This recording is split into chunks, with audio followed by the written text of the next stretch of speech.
Every week we do a big message that we kind of lead into a discussion. And this is the last week before Godly Play kicks off. We're doing some remodeling in the Godly Play room. The doors are locked. And one of the things we did a lot during COVID when we couldn't do anything was we would do children's story times in place of a traditional message. And today we're actually going to do that. But here's why. We just finished our series on the lectionary. And the lectionary, one of our main takeaways from one of our main messages was that story is the most effective and profound way to change people. That we can get up and say facts and data, and it just does so little. And story, at the same time, just burrows into you. Albert Einstein allegedly said that if you can't explain it to a 6-year-old or your grandmother, depending on where this quote comes from, you don't actually understand it. And I think, not that is necessarily uniformly true. It's wild to me if an astrophysicist could explain E equals mc squared to a 6-year-old. I just don't really buy it. But I think there's a beauty and a profoundness to telling stories.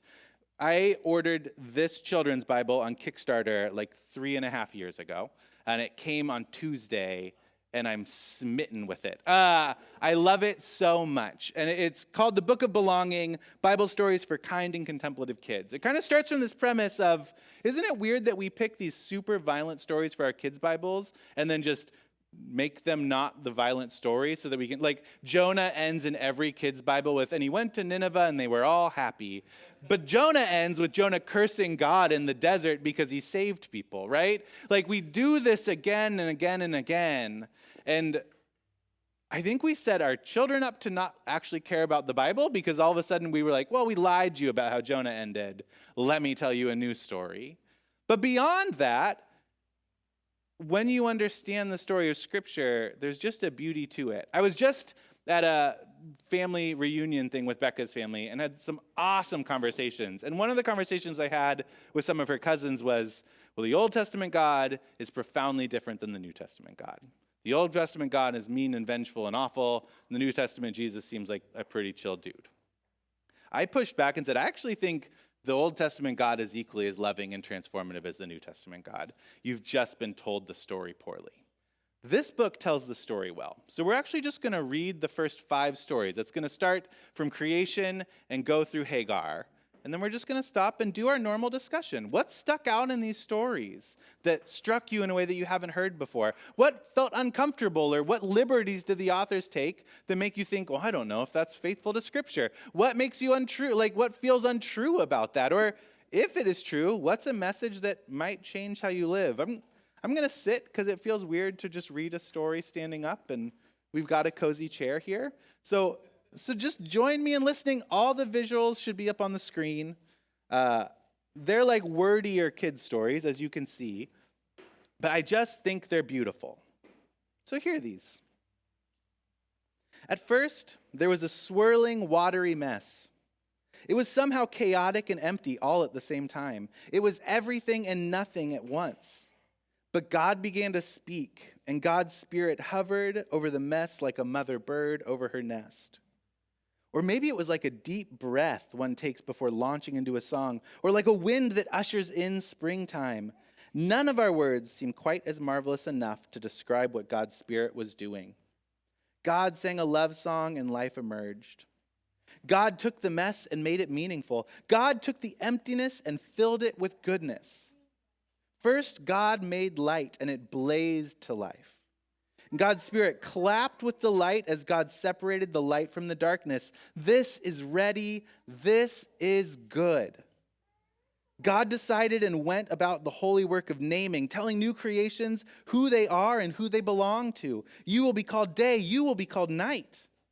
Next, God spread out the sky, and it was just as much fun. With all the making and the delighting and the naming, God gathered up the water and made room for land. Good. Your name is land, and you are sea. And God filled the land with every kind of plant and tree that you could imagine. It was as if God popped the top right off God's imagination, and then whatever danced to life was loved, delighted in, and named. All things bright and beautiful sang and spun into place. the sun, the moon, the stars, and planets. Good, good, good. Flopping fish to fill the seas. Flapping birds to fill the skies. Flocks and shepherds to fill the land, swarming and teeming, spilling and tumbling. Good, good, good, good, good. Where there was once an echoing mess, there was now a symphony of sights and sounds. All the jolly jumble of a very fine party. But God wasn't done yet. There were a few guests missing. God made humans next, Eve and Adam. God formed them from rich red-brown earth and filled them with God's Spirit so they would be like God. They would create and delight and name, just like God. They would care for plants and seas and animals, all things bright and beautiful, very good, God said, like an artist examining their masterpiece. Or maybe it was like the way a bird considers the nest it has built. Or maybe it was like the way a parent marvels at their newborn baby. None of our words seem quite tender enough to describe God's delight as God looked at the humans. They're beautiful. They're ready. They're just as they should be. I like them and I love them. They're good. After all the creating and delighting and naming, God rested. And God called this resting time Sabbath and declared that it should be celebrated like a little holiday at the end of every week. A reminder of what God did after God made us. Like a mama who snuggles up to enjoy her baby after giving birth, looking over its little ears and its tiny fingernails, God stopped and enjoyed the good, good creation. It was as it should be, nothing left to do but be together. And just as you will never stop being your mama's baby, no matter how big you get, God's people will always belong with God, no matter what. God had a dream of togetherness in the world, where everything matches the good, good, goodness of God. And guess what? Even though God had finished and creation was ready, the enjoyment was just beginning. In fact, God is still enjoying God's good, good creation and inviting you to enjoy it too. You belong with God. You are loved by God. And you are very good. God planted a spectacular garden where Eve and Adam would live and work. A safe and lovely place of belonging. You see, God loved Eve and Adam and had a beautiful dream for them. I made you like me, so I want you to care for the gardens and the animals just as I would, God told Eve and Adam. There was much to learn about, and what a glad time God would have holding their hands and teaching them. Step by step, they would learn God's wisdom, which leads to a good and peaceful life. I belong with you, and you belong with me. Come, let me show you how to live. In the middle of their garden were two trees, the tree of life, the tree of good and bad, and of knowledge tree. The life tree and the good and bad knowledge tree. Sorry, everybody. And God warned them, eat from any tree in the garden except the good and bad knowledge tree. You are not ready for that knowledge yet. It will lead to death and destruction. God knew that having so much knowledge without learning wisdom would only hurt and harm them. God was protecting them from that harm and asking them to trust God's dream. And there they were. God, Eve, Adam, the fish, the birds, the animals, all together just as they belonged, among the great green growing things. A grand garden party indeed. Imagine the delight in their days. Climbing the fruit trees to gather food, flipping and swinging with monkeys and lemurs, squirrels and sloths, chattering at the rainbows of birds, caring for the plants and the flowers as the honeybees and the butterflies danced around their heads, and as the rabbits tumbled around their feet with tapirs and armadillos, riding elephants and splashing into rivers and swimming among schools of fish and turtles and platypuses, sleeping snuggled with ocelots and oryxes, capybaras as crickets wheeled and God's Spirit shushed among the bulrushes. They all had what they needed to live and to flourish. They grew and learned from God, and it was good, just as God had said. It was like a wild, happy childhood from a fairy tale.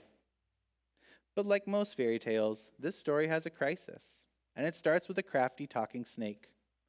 The snake approached Eve and Adam as they frolicked through the garden, wild and naked and free. Did God really say you couldn't eat from any tree in the garden? The snake asked. We eat from all the trees, Eve replied. Well, except that one at the center. God told us it would lead to death. And the snake laughed in a way that made Eve feel very silly and small. Death and doom?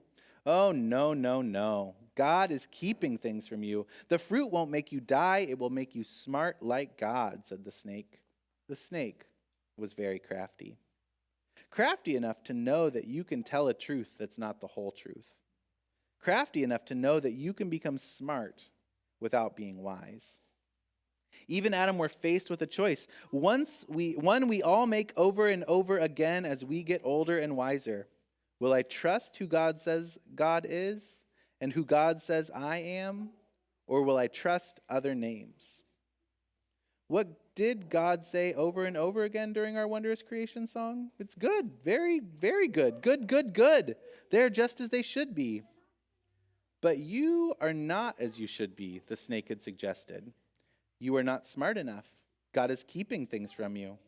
You're not good. You don't have what you need for life and flourishing. The fruit will make you smart like God.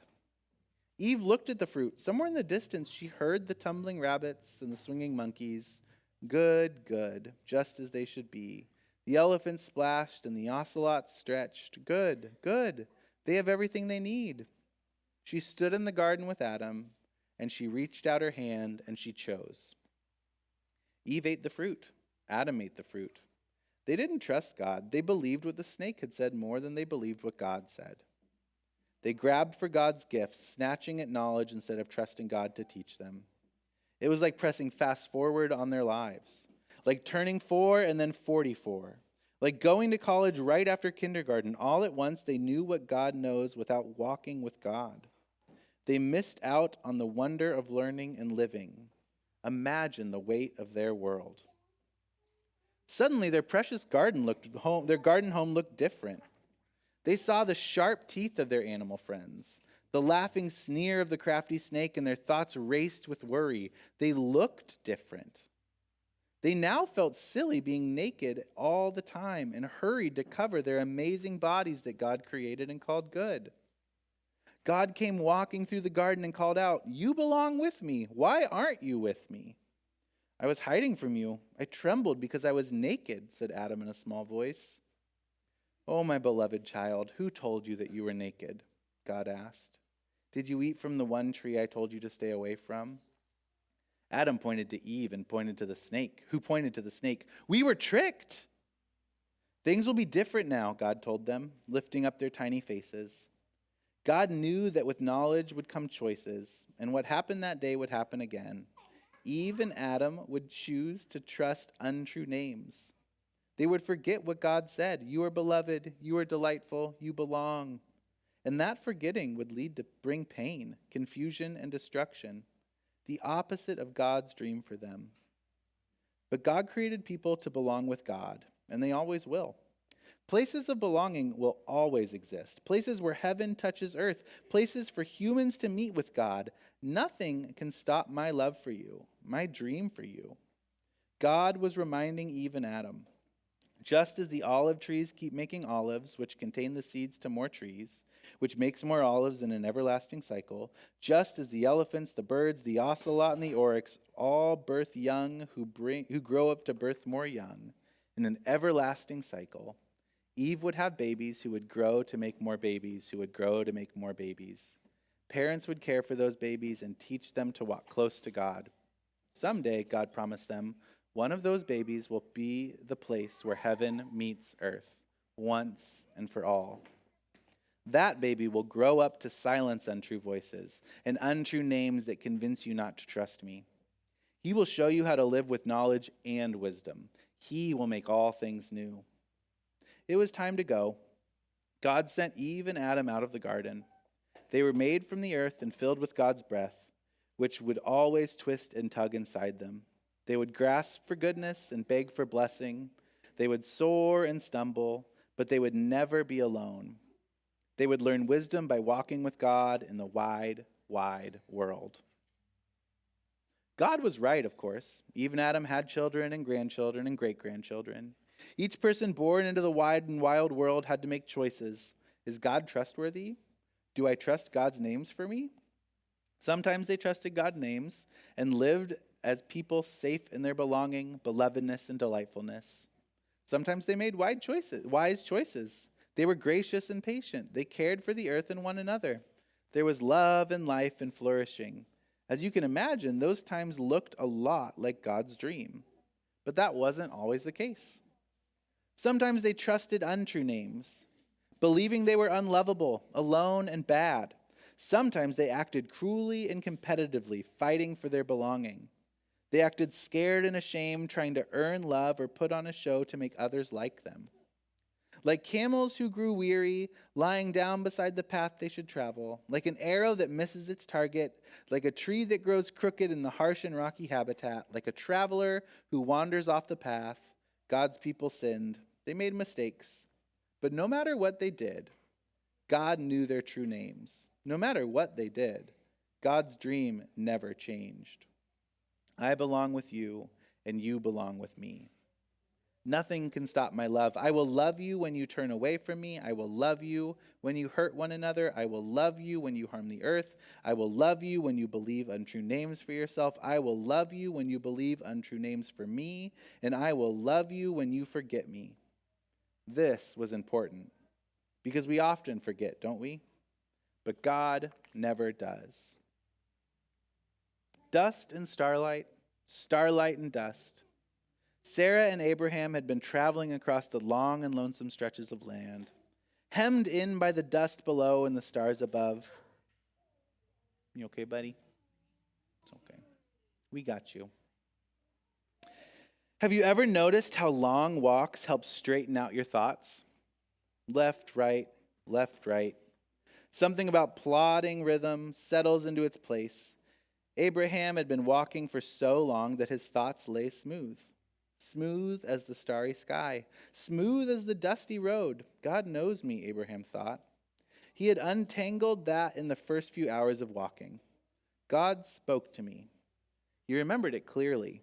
Like an echo in his head, God made big promises.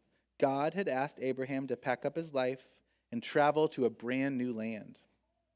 Follow me to a new land where I will make your family grow into a nation, was God's invitation. From that new land, through your great family, I will bless the whole world. God's dream for people had not changed. They were being made to belong with and to be like God, to care for the earth and to one another. Abraham and Sarah were being invited to join that dream, to start a new place of belonging where everyone could learn about God and God's good names for them. So they followed God to the promised land. Sarah and Abraham had many miles to mull over God's promises, but there was one they returned to when the road felt long.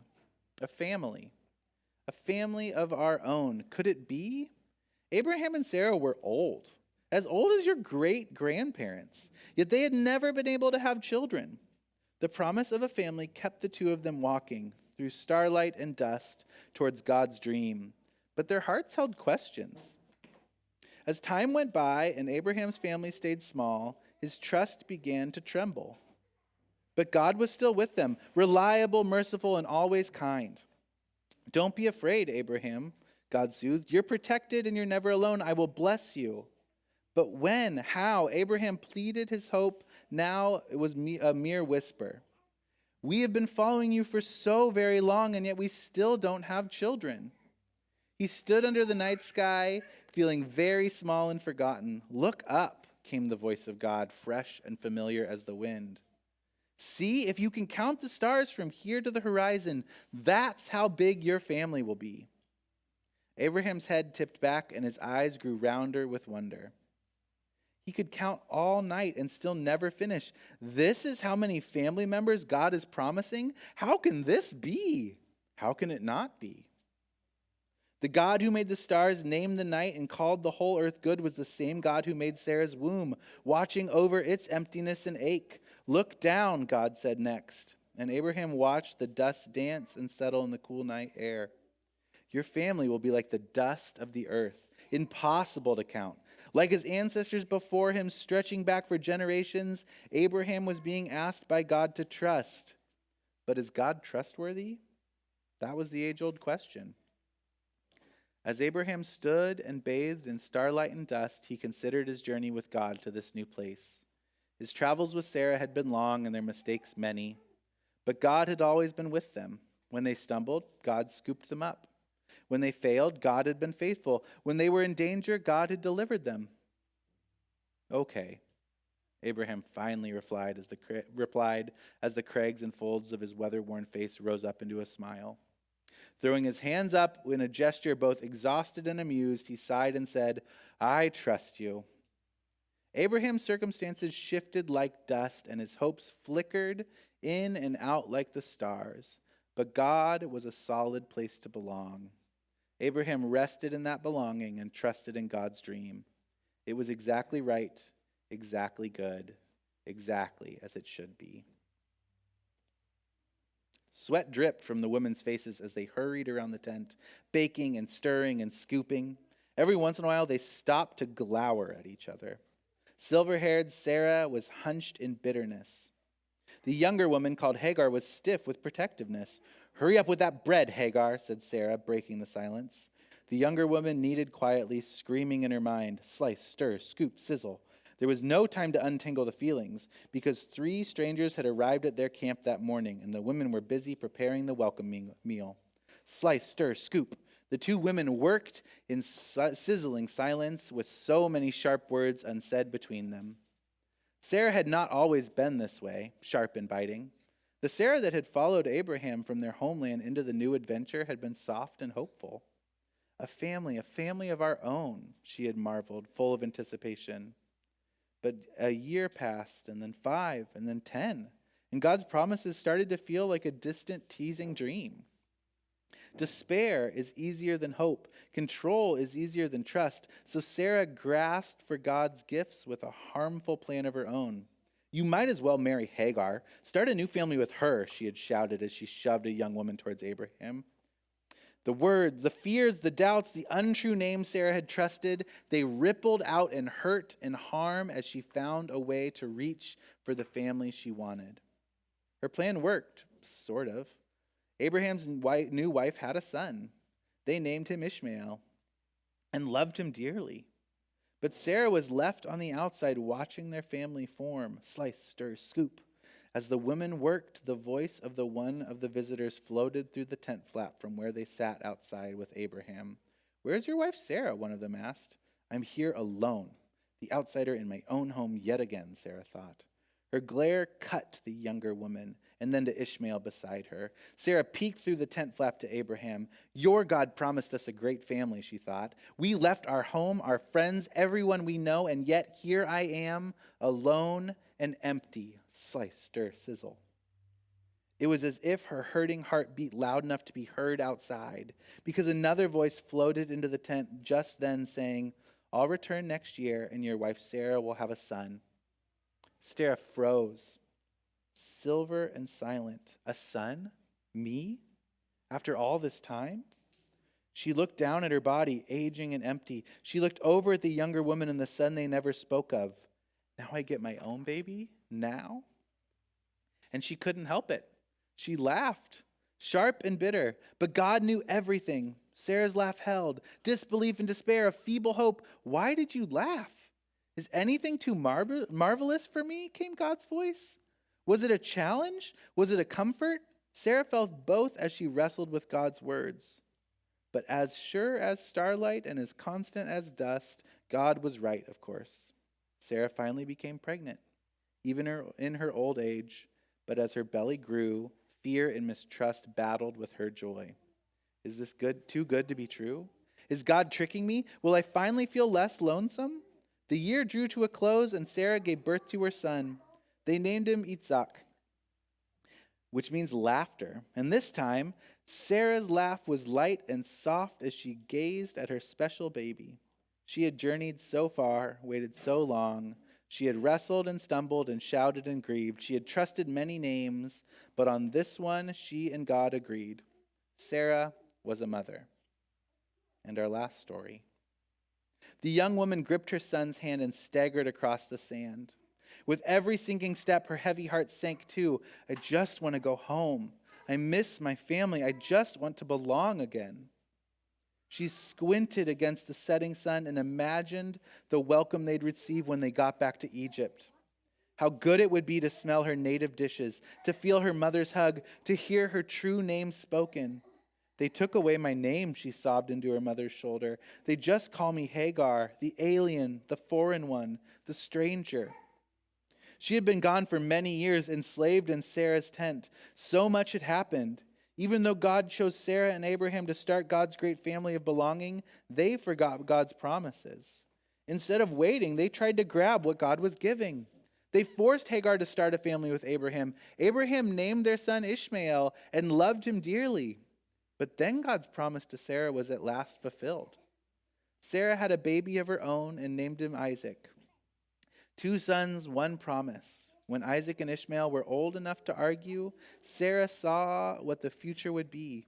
So once again, she grabbed for God's gifts by sending Hagar and Ishmael away. Get rid of that slave woman and her son. That woman's son will never share Isaac's inheritance. Sarah's shout still rang in Hagar's and Ishmael's ears as they stumbled through the sand. They felt unnamed, unnecessary, unwanted. God's family of belonging had cast out one of their own. They trudged for days through the wilderness towards Egypt. The food and the water ran out. The young woman's strength and hope wore thin. Finally, she laid Ishmael in the shade of the small bush, weeping as she noticed his cracked lips and his shallow breasts. Stumbling a few feet away, she felt despair. She put her to the ground. She heard Ishmael cry weakly, and she felt her chest fill with fear and sorrow. I just want to go home, she thought. Don't be afraid. A voice came from heaven, cool and refreshing on her wind-worn skin. I hear Ishmael crying, the voice continued. I see you have been crushed by cruelty and injustice, but I am with you. Go lift up your son and hold him close. I have big plans for him. God spoke true and beautiful names over the woman and her son, promising them hope and abundance. I didn't bring you here to die. I brought you here to live freely. Ishmael is not doomed or forgotten. He will build his own family of belonging with many descendants. He will be noble and free like the wild donkeys that roam the desert. And it was exactly what the mother needed to hear for her son. It was exactly what she needed to hear for herself.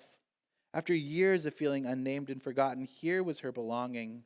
God showed her a well, and she rushed to fetch a drink for Ishmael, sobbing with relief. She turned to God and spoke true and beautiful words back. Your name is El Roi, the God who sees me. I've seen the God who sees me. They took away my name, but you remembered me. I was enslaved, but now I am free. And God did see her. God was with her and Ishmael as the boy grew up. They settled in the wilderness and created a family of their own family of belonging. The end.